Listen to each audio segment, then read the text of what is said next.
Yes, I'll just put that in. All right. So, and then just also bear with me because I gotta some of this is like I kind of have to with these questions. I kind of have to like create a narrative, so it's not even just like random or whatever. So it's just like I have to basically act as if there's a problem here. So it's like there's a certain kind of struggle or whatever. So in case so that's basically where the questions were gonna go. Even though like you're doing your thing right now, so I get that. So yeah, so I actually came late or whatever. So the last one it did pretty well or whatever, but I guess it was kind of like the crowd energy kind of like dipped a little bit. So I don't know how would you yeah how would you say as you as the one hosting, and then how would you say the artist kind of handle that, basically with like toward Yeah, the end of the night. towards the end of the night. Yeah, Yeah. into the crowd's defense, the show was pretty lengthy. It was longer than expected for real. So I think what it was that the crowd just got tired. The crowd got tired towards the end, and I think the artists handled it great. They checked in with the crowd to see if they was still engaging with the performance, and trying to wake the crowd up as much as possible. And same for me, like when I noticed it as well, I would try to engage with the crowd with the callbacks to just make sure that they're still there and still engaged. So I think the artists and us as a show handled that adversity well. All right. It was noticeable though. There was some I noticed like not much, but there was like a slight issue with the microphone when something happens like that mid show. How does it how do you kind of adjust to that? So that right there, so with the mics giving in and out, um, in my perspective, I've never had that issue with those mics. And I believe when it's fading in and out like that, it could be the person's fault who's on the mic. I believe it's a certain feedback. I don't know what it is. Me personally, I've never had that issue with neither one of the mics, so I really can't. Give me 1 second.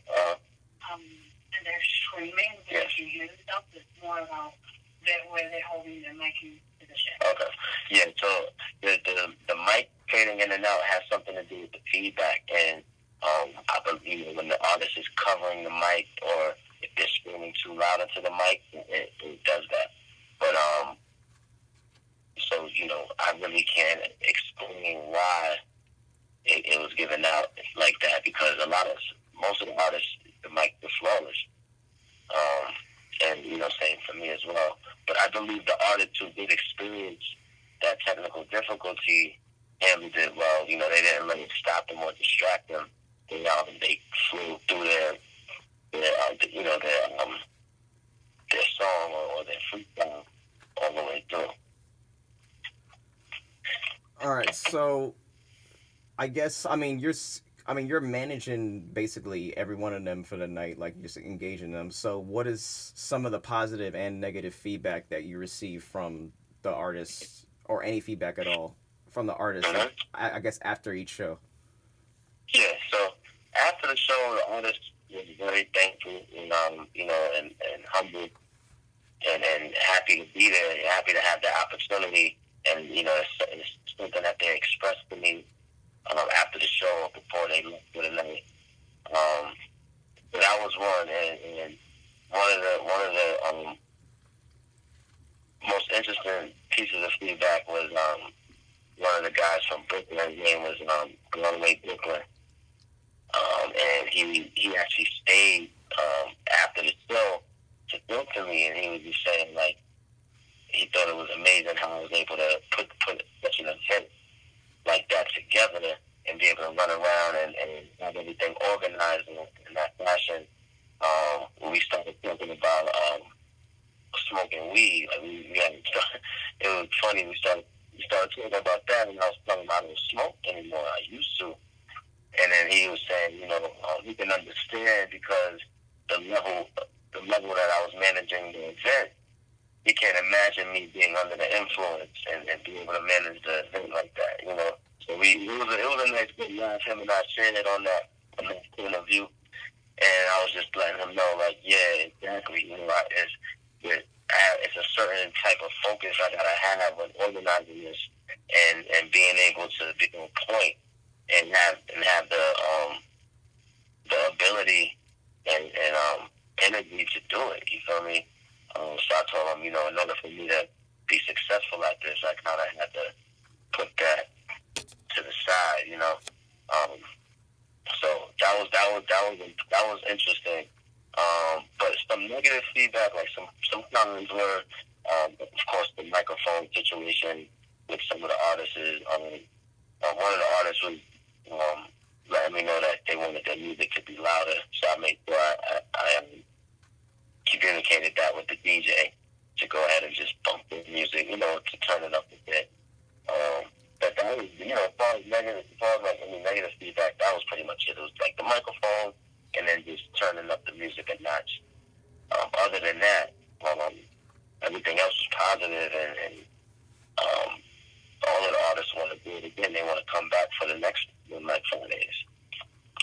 All right, so yeah, speaking of that, from what I noticed, it was some of the same artists. So I guess what's kind of the key into just engaging some new artists, or is it hard to make room for someone who's already committed from like maybe the November show to the December show and then so on? Right. So yeah, a lot of there were like 3 or 4 artists who performed before. And one in particular was Certified Industries. That collective, they've been performing at One Mic Friday since the first show, and they performed at the second show and now the third. So they're definitely a heavy support system. Leading the artists, this was the second One Mic Fridays, and MP is the General. This was this second One Mic Fridays.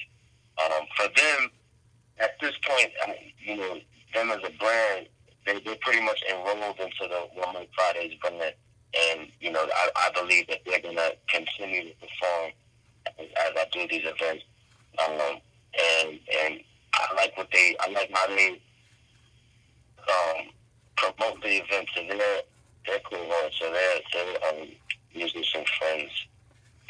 As far as communicating the ground rules to them on how to sign up or relaying my contact into their network. So other than just performing, they're also trying to enroll their friends into it. And when their friends hit me up to sign up, they already know the rundown. Like they're already trained on how to sign up. A lot of times artists hit me up with all the criteria that I need in the first outreach, and then they let me know that they're here on behalf of Certified Industries or MP the General or any of the artists. So it's great, man. I think a snowball effect of everything can happen.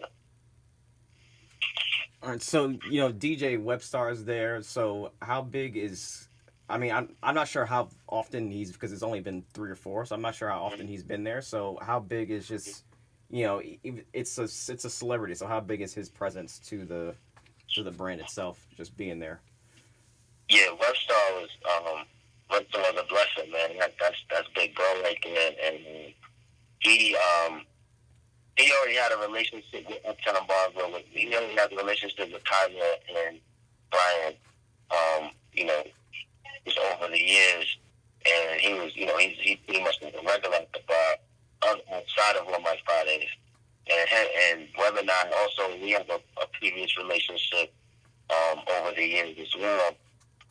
So this right here was pretty much a collaborative effort, and when I reached out to him, he was willing to do it with no questions asked. Like it was a real blessing, bro. Like if I can explain it in one word, it's just a blessing.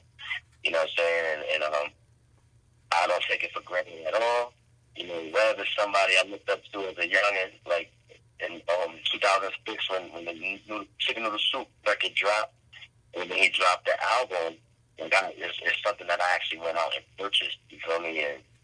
And I still got the CD to this day, like in my old childhood room, bro. And it's just amazing how him and I connected over the years, all the way down to this event where he was willing to book with me. And we're gonna continue to work. Like we're gonna follow through on the philanthropic mission and deliver the toys, Boys and Girls Club together. So yeah, the Boys and Girls Club Christmas event is next Friday, is this Friday technically. So him and I actually come to the event to show faith and talk to the kids. So it's like it's not even gonna stop at the one mic. We're gonna actually follow through on the actual mission for the kids. So yeah, Web was big, man. I thank him for it. All right, so just going, I'm just gonna pull back here. So going back, so when did you? I probably asked you this before. When did you actually come up with this idea? You know, have these artists come through and just and display their talent. So when did it really originate? What's kind of the genesis of One Mic? Yeah, One Mic Friday. Yeah, it pretty much it started from when I was managing Nico, like being his bookings and role manager at one point. It pretty much sparked from that. You know what I'm saying? Just being in that arena on his behalf, pretty much kind of sparked my interest in doing shows. Period. So on this kind of level, we've worked with companies like More Bookings. They're based out of Harlem, Brooklyn, and then we've also worked with a company called Major Stage. They're out of Queen, and then up in Winchester we worked with Raps and Receipts. And these are other like performance venue and showcase companies in which over the years working with them on Nico's behalf, I've been able to kind of emulate what they're doing. You feel me? And just going to shows, going to their events, I've been able to realize, I can do this myself. I can put these kind of events together myself. You feel me? So, I figured, hey, Uptown Bar and Grill, they're there, they're willing to work, they're willing to give me the opportunity. I figured, let me just go in there and do it on my eyes closed, just make it happen. But then it goes through, like, naturally, this really stems from when I was in college as well. Back in 2008, 2009, even as far as like 2011 as well. My closest friends in college and I, we used to rap on campus. We were known as like the rappers on our campus, and I would book the shows for us at the different school assemblies. I would reach out to the organizers for those assemblies and have us perform at those assemblies. So and that was something that was done without even me thinking. That was like a second nature thing. I didn't know what I was doing, but we were making it happen. And then, but from a real business standpoint, making money, it stems from when I was doing bookings and role management with Nico. So that's interesting because you just say at the end, I didn't exactly know what I was doing. So during this process, maybe with Nico or even before you're going to One Mic Fridays, is there any doubt in your mind that you can succeed in the business side of it? I'm sorry, I didn't hear that question.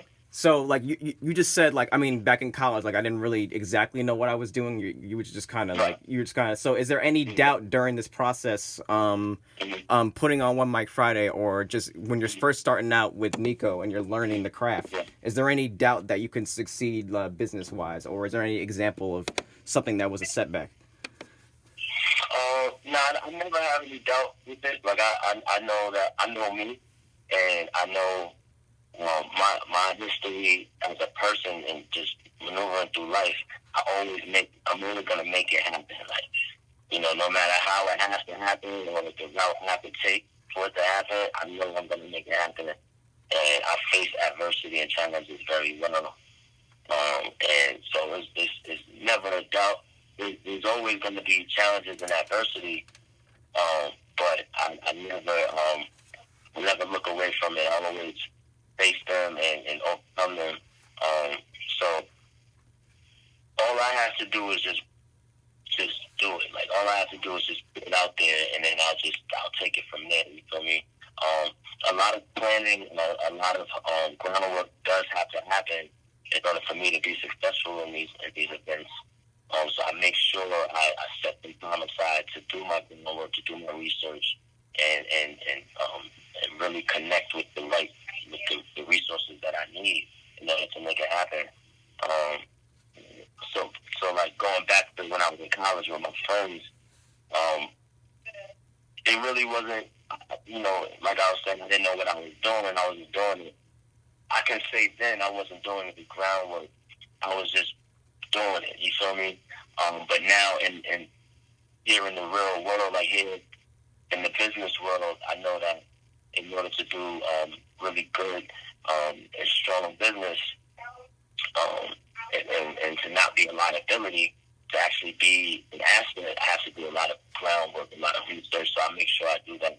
So like just fast forward into One Night Fridays, me positioning myself to be a resource to these artists and being responsive and and by that I mean quickly responding to their inquiries and in a professional manner, and doing something that they can lean on is something that I make sure I do. Whenever I promote the next event, once I go live with the promotions for One Night Fridays, I'm ready for any inquiries that come my way, and I answer them right away and in full detail, all the way down to when I finally meet the artist at the event, and it all makes sense at the end. So there's never any doubt. It's just I do acknowledge the challenges, but I go right into it and make it happen. All right. So once again, you might have already answered this in the last one. So you're working with Nico. Nico's big now. Even got the check on Instagram and everything. So what was the biggest thing that you learned? That I mean, I don't know how to explain. I don't know how to phrase this. What was the biggest thing that you learned, or biggest shock that you learned about, like going about your business? Or when I say that, I mean like specifically. The biggest thing that I acknowledge when going into the business. Well, that you learned that you might not have learned otherwise without doing it. Oh, right. One thing that I learned, just one thing that I learned, I guess just from a performance perspective, just making sure the resources are in place for you to make this event happen. Like like videography, like making sure you have your videographers, making sure you have your media outlets booked, such as yourself. DJ, you're doing your thing right now, so making sure that you're in the building, making sure the videographer's in the building to kind of to document this event, making sure that the DJ is booked, because you need the vibes, and then all the way down to making sure I'm communicating all of my requirements with the venue, and making sure that I'm delivering to the venue as well. You feel me? So that's definitely something that I learned, working with Nico and his father. It's been working out. All right, so I'm gonna circle back to One Mic Fridays. What do you actually expect each night when you're? I mean, each One Mic Friday night when you're hosting. How do you actually expect the night to go? And then how does the night actually go? Does anything change from your Mm-hmm. expectations? All right, so I can speak on the second one, Mike Fridays, as a perfect example. So I had 16 artists that signed up for the event, but when the event actually happened, only 7 showed up. So that right there was can attest to the probability rule. Like, if you invite 50 people, 25 people actually got to come. The 50% rule. So that right there was definitely supported that right there. But how I adjusted was I just made the best of the situation. The 7 artists that did come, they came through, they did their thing. If they wanted to go on longer, like one of the artists because at that time I was only doing a 2-song maximum, but one of the artists had a 7-minute set that was pre-mixed. So I was like, you know what, yeah, just do the whole set. This way you can kind of fill out the time. And also, since you came through and supported, go ahead and rock out, So, and then I also performed myself, which I try not to do because it's all about the artist. I want them to, it's all about them. You know what I mean? But to kind of fulfill the time, I had to, get out there and perform as well. And it was fun. It turned out to be a fun event. But that's definitely something where I had a certain vision in place, but it turned out to be something completely different. But we made do and still had fun with it. So I went back to the drawing board, So for show number 3, I made it about giving back for the holidays, and this way people are more inclined to support. But an important piece was that I had the artists do a deposit fee to buy in.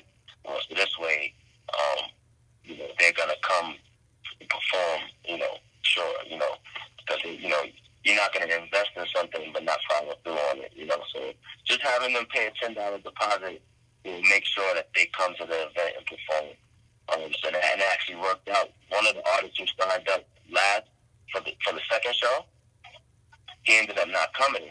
But for the third event, for this past one of my Fridays, by him paying that $10 deposit, he came this time. So that definitely worked. So I signed up 16 artists again for the show, and all 16 came through. It was great. Yeah, that's really full circle. So I know this one is like we're 2 days removed from it, we're not even like 48 hours removed from it.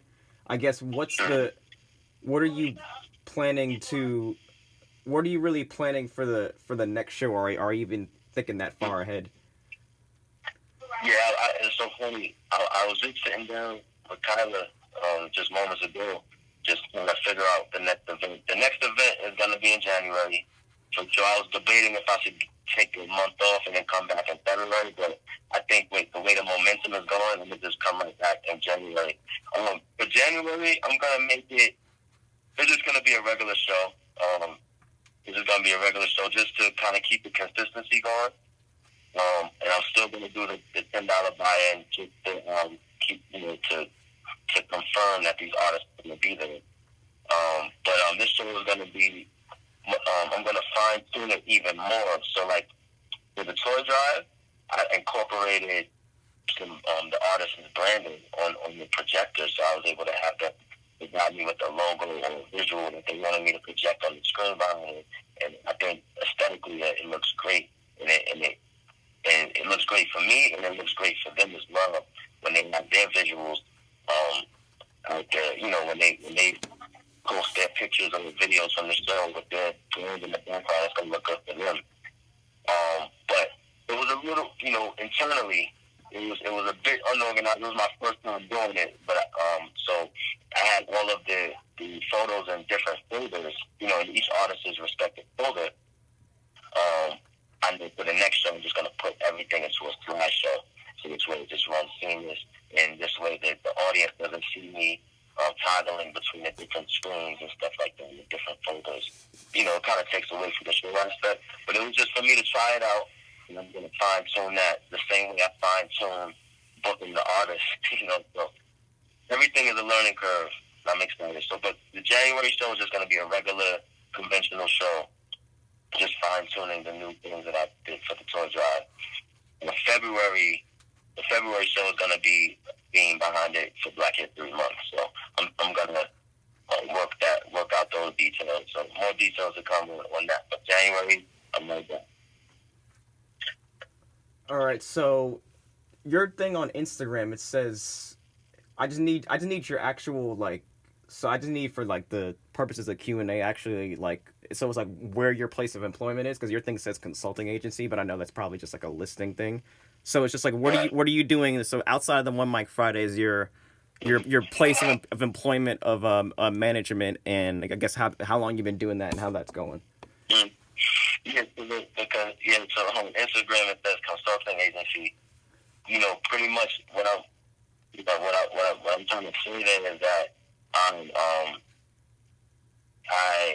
provide services in many different aspects. You know, me as a person, I'm a consultant agency. Like like Jay Z's big line. He says, "Not a businessman, I'm a business man." You know, so we are all we all are our own company.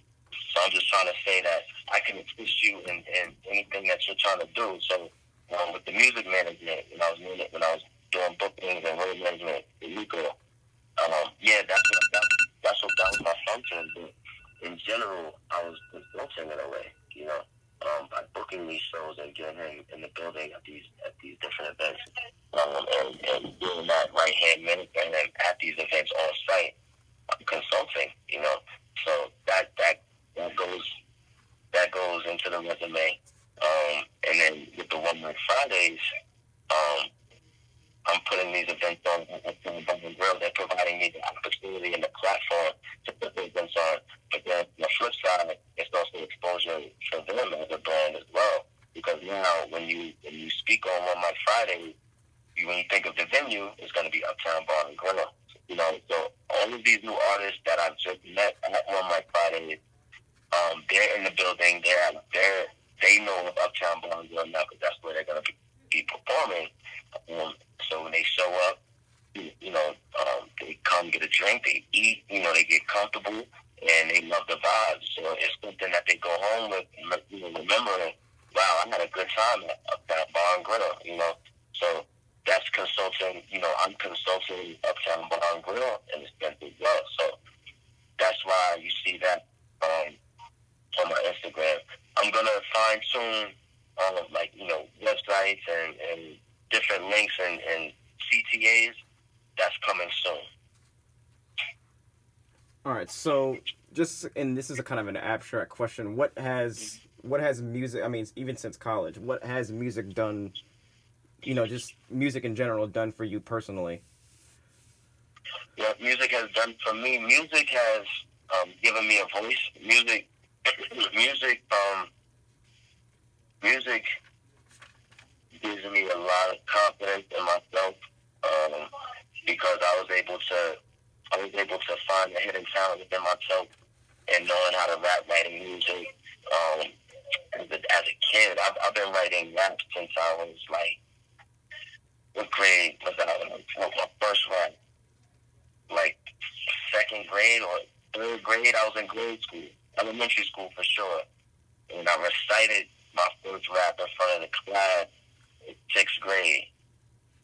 My boy Aaron, we recited our rap in front of the class in sixth grade, and then so everybody always knew, I was a kid that knew how to rap, and it translated to college when I met up with my guys at college, and